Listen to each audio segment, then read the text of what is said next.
Estamos de volta hoje para falar sobre a saúde dos joelhos. Quem nos recebe é o Dr. Luiz Fernando Sales, ele que é médico ortopedista, especialista em cirurgia do joelho, traumatologia do esporte e medicina da dor. Tudo bem, doutor? Tudo bem, prazer.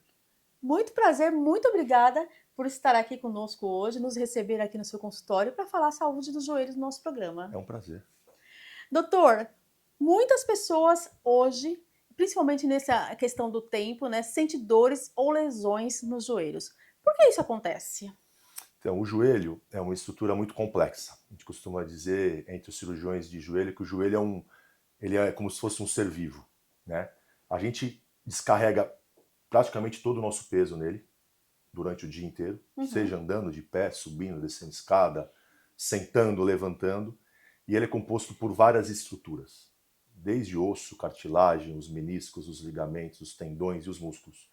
Então, essa complexidade dele e o excesso de uso que a gente faz dele levam às lesões, sejam elas degenerativas, traumáticas, por sobrecarga, mas é uma das articulações mais lesionadas do nosso corpo. e quais são as principais doenças que cometem o joelho? Então, no dia a dia, a gente pode diferenciar em lesões traumáticas, lesões degenerativas e lesões por sobrecarga. As lesões traumáticas são aquelas que acontecem relacionada a um trauma, seja uma Uhum. torção, uma fratura, uma lesão ligamentar, uma lesão meniscal, ao esporte, aos acidentes. As lesões degenerativas, a mais comum que todo mundo conhece é a artrose.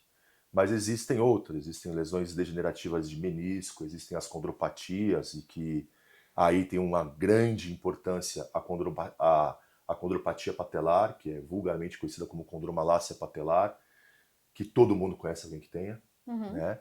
E tem as lesões por sobrecarga, que são mais associadas ao excesso. Então, um trabalhador braçal, um atleta profissional que por sobrecarga, por uso cíclico do joelho, acaba tendo uma lesão de cartilagem e que, no final das contas, vai levar a uma lesão degenerativa. Então, a gente pode diferenciar nesses três tipos, sendo as mais comuns as lesões traumáticas Uhum. relacionadas a algum acidente ou as lesões degenerativas. E aí a artrose do joelho é a mais comum. Muitas vezes nós sentimos dores no joelho e a gente não imagina que essa dor, de repente, é uma lesão. Como diferenciar? Até porque as pessoas, né, a gente imagina essas dores ou as principais lesões, principalmente, mas nas pessoas idosas. Mas jovens também ou atletas podem sentir. Hoje, nessa questão de diferenciar e em questão também da pessoa comum no dia a dia, tá sentindo uma dor, esses primeiros sintomas no joelho, é importante já estar procurando ajuda? Como que ela pode saber o melhor momento para procurar ajuda médica. Como você mesmo falou, as lesões de joelho elas não são restritas a uma idade, a uma faixa etária, né? Então eu tenho pacientes idosos, que a maioria tem artrose, tenho pacientes jovens, inclusive adolescentes, com lesões traumáticas graves, com Uhum. lesões ligamentares relacionadas a esporte. Então, vale a pena a gente frisar isso, porque as pessoas acham que ela só está relacionada ao idoso ou ao atleta, e não Uhum. é bem assim. Ela é muito democrática. Quando a gente tem que tomar cuidado com uma lesão, então, ou pensar em uma lesão mais grave, é naquela dor persistente, que não melhora. Então, a pessoa teve uma dor que progressivamente ela foi piorando e que não melhora ao repouso, não melhora retirando a causa inicial de dor e que não melhora com o uso de analgésicos simples, Novalgina, paracetamol, por exemplo. Essa dor ela tem que ser investigada, porque provavelmente ela está relacionada a alguma lesão, a alguma doença. Não é um mau jeito. Uhum. Ou aquela lesão traumática, aquela dor aguda que a pessoa teve, que ela consegue até relacionar a alguma coisa. Por exemplo, tenho essa dor depois que eu caí, né? Uhum. E que não melhore. Da mesma forma, com repouso, com uso de gelo, com analgésicos comuns. Isso é uma coisa que vale a pena a gente frisar. As pessoas usam muito anti-inflamatório, é uma coisa que tem que ser evitada, especialmente idosos, por todas as possíveis problemas que o anti-inflamatório pode dar. Então, o uso de analgésicos comuns é o que a gente, a grosso modo, indica, né? Então, que não melhore com isso. Essas causas de dor, ou essas dores, elas têm que ser investigadas, porque geralmente tem alguma lesão ou alguma doença associada a ela. Como que o doutor identifica essas dores e essas lesões? É um diagnóstico aqui mesmo no seu consultório? Quais são os principais exames que o doutor realiza para poder já ter aí uma anamnese, um plano para poder saber exatamente o que fazer com esse paciente? O correto tratamento de qualquer lesão, como na medicina, né, ele depende de um diagnóstico bem feito. Então, o diagnóstico depende da história, então a gente tem que ouvir o que o paciente conta, né? Depende de exame físico, então tem que examinar o paciente, isso é feito no consultório, né? Uhum. Um exame físico bem feito, isso faz parte da anamnese, que a gente chama. E algumas vezes a gente tem que associar exames de imagem, não obrigatoriamente. Isso é uma outra coisa que a gente tem que desmistificar um pouco, né? Que a maioria, ou muitos pacientes, muitas pessoas leigas, acreditam que sem um exame de imagem a gente não Uhum. consegue fazer um diagnóstico. Já estávamos acostumados, assim, pensar nesse sentido, né? Ter exames de imagem. Então, Exato. cai por terra realmente esse pensamento quando nós falamos em joelho. O exame de imagem, ele serve para corroborar algum diagnóstico que a gente já tem em mente, baseado na história, no exame físico, e para tirar outros diagnósticos que podem ser parecidos, Uhum. né? Então a gente não costuma dizer que é ele que vai dar o diagnóstico final. Complementa. Ele é um exame complementar, como o próprio nome diz. Muitas vezes feito, na ortopedia e na cirurgia de joelho, no joelho é muito feito, mas não é o essencial. O essencial é a história clínica, o paciente contar e um exame físico bem feito. Doutor, e nós temos como prevenir quais são os cuidados diários que a gente pode ter que de repente evita aí problemas futuros com nossos joelhos? A gente entra naquela história que todo paciente fala, todo mundo brinca, que o ortopedista sempre fala as mesmas coisas. Peso e fortalecimento. Por que a gente fala isso? Isso vale para qualquer articulação e para o joelho também. Especialmente o joelho. O joelho é uma articulação de carga.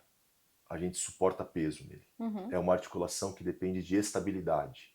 Então, ela tem que ser forte para sustentar o nosso peso, para as atividades do dia a dia, para a atividade esportiva, e ela tem que ser estável para conseguir fazer todo o movimento que a gente precisa sem falseio, sem nenhuma lesão. E nisso entra a manutenção do peso. Então, quanto mais magro a gente for, menor a chance da gente ter lesões degenerativas, machucar cartilagem, ter uma artrose. Uhum. Quanto mais magro a gente for, menor a chance de ter uma lesão traumática. Ou se tiver, pelo próprio peso, pela própria energia do trauma, vai ser uma lesão menor. E o fortalecimento muscular. Então, você ter musculatura do membro inferior, quadríceps, glúteo, musculatura do core, abdômen, forte. Porque isso ajuda a estabilizar o joelho, a parte ligamentar, né, que mantém o joelho estável, e ajuda a suportar a carga. Então, o nosso peso ou a carga do dia a dia, das atividades, a musculatura também ajuda a suportar e não cair tudo em cima das articulações, da cartilagem, dos ligamentos, dos meniscos. Então, se eu fosse dar um conselho de como prevenir uma lesão ou prevenir uma doença crônica do joelho, é tentar manter o melhor peso possível, né? E atividade física. E quando a gente fala em atividade física, eu falei em atividade de fortalecimento muscular. Uhum. Ah, eu posso fazer caminhada? Deve. Posso fazer bicicleta? Posso fazer hidroginástica? Deve. Mas deve sempre associar algum fortalecimento muscular. Musculação, pilates, treinamento funcional, tem inúmeras. Visando melhorar a massa magra, a massa muscular. Além dessas orientações que o doutor está dando, tem alguma orientação especial para idoso ou para atletas? Os atletas, quanto mais hábeis eles forem na prática do esporte dele, menor a chance deles terem lesões. Então, treinar. Então, o corredor tem que treinar corrida. O jogador de futebol tem que treinar jogar futebol. A chance dele ter uma lesão traumática, uma lesão ligamentar, diminui muito. Usar os equipamentos corretos. Então, eu jogo futebol. Tem que ter uma chuteira correta para o gramado que eu uso. É um exemplo. Uhum. Eu jogo vôlei. Tem que ter uma joelheira correta para a quadra que eu jogo.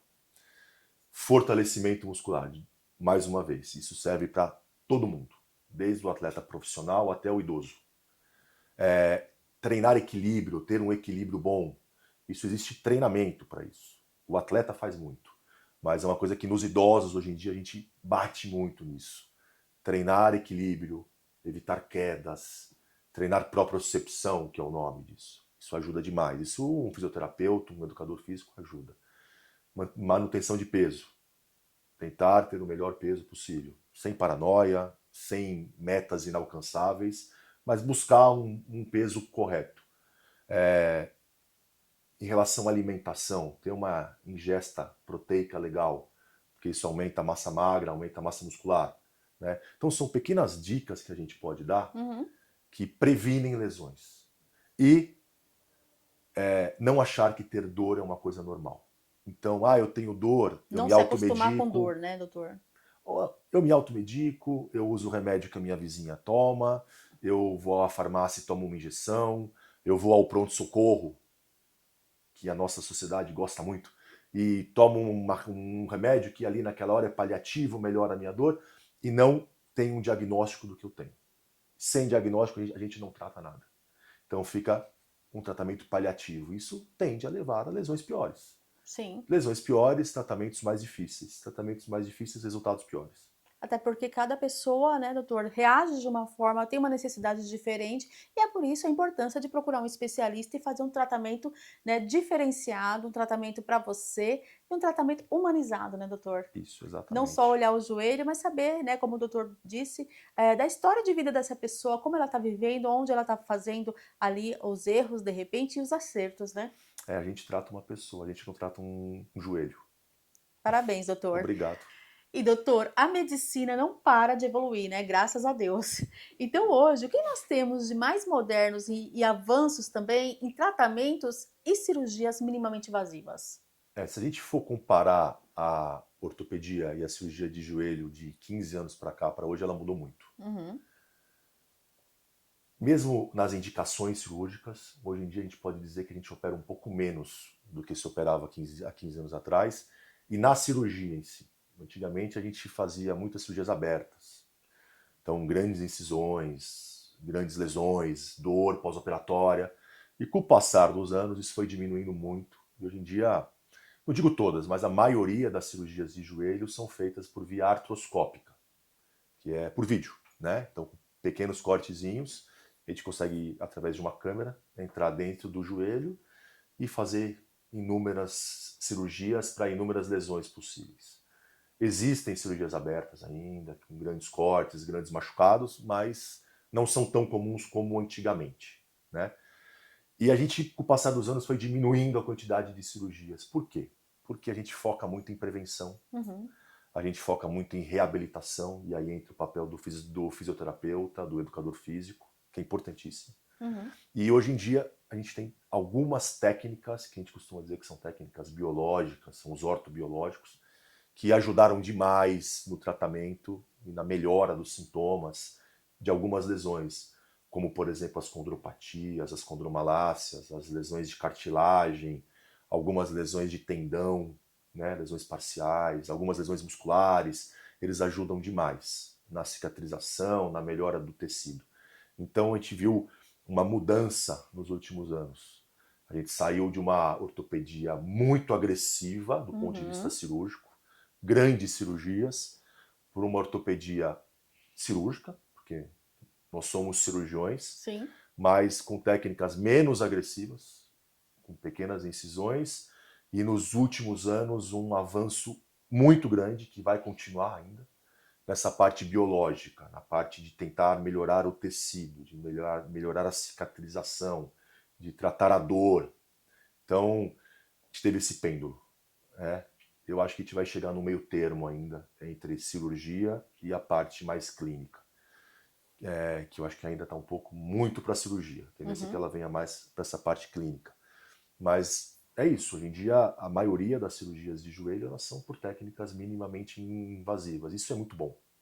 A gente tem um pós-operatório muito menos doloroso, uma reabilitação física muito mais rápida, uma retorna, um retorno, desculpa, às atividades laborais, ao serviço, às atividades do dia a dia, caminhar, pisar no chão, às atividades esportivas muito mais rápido. do que era antigamente. Uma qualidade de vida para esse paciente que fez a cirurgia é muito melhor, muito mais rápida. Esse pós-operatório a gente pode esperar realmente que, sim, é um pós-operatório, é uma cirurgia, mas é minimamente invasiva. Os benefícios são inúmeros ao retorno aí às atividades no dia a dia, né, doutor? É isso, todo pós-operatório tem que tomar cuidado, tem as suas particularidades, cada um é de um jeito. A maioria deles requer fisioterapia, né? Então o fisioterapeuta é importantíssimo, né? A Uhum. gente ter um fisioterapeuta bom e o paciente engajado em fazer aquilo. Mas se comparado antigamente, são pós-operatórios muito mais tranquilos. Seja em relação à dor, à qualidade de vida, ao uso de medicamento, ao retorno às atividades. Quanto tempo, doutor? A gente está falando, claro, que cada paciente tem o seu tempo, tem um perfil, mas em média, porque joelho é sempre uma preocupação muito grande, assim como coluna, né? Quanto tempo, em média, depois da cirurgia, o paciente consegue ter aquela qualidade de vida de andar, de ir para o trabalho, fazer os esportes, até mesmo uma academia ou alguma coisa mais tranquila? Depende muito da lesão. Cada lesão, cada cirurgia tem um pós-operatório específico, né? Uhum. Um tipo de reabilitação, uma, um período que a gente espera que o paciente tenha retorno ao esporte. Mas eu vou dar um exemplo, por exemplo, dos mais comuns. O paciente que tem uma lesão meniscal e faz uma artroscopia e faz uma meniscectomia, que é retirar um pedacinho do menisco com a lesão. Não é a cirurgia mais indicada hoje em dia, mas ainda é feita. O retorno é muito rápido. O paciente tem alta andando, pisando no chão, com muletas. Em menos de uma semana ele tá sem muleta nenhuma, andando em carga total, que a gente chama. Retorno ao esporte em 6, 8 semanas. O paciente que faz uma lesão ligamentar, um ligamento cruzado anterior, que é muito comum no esporte.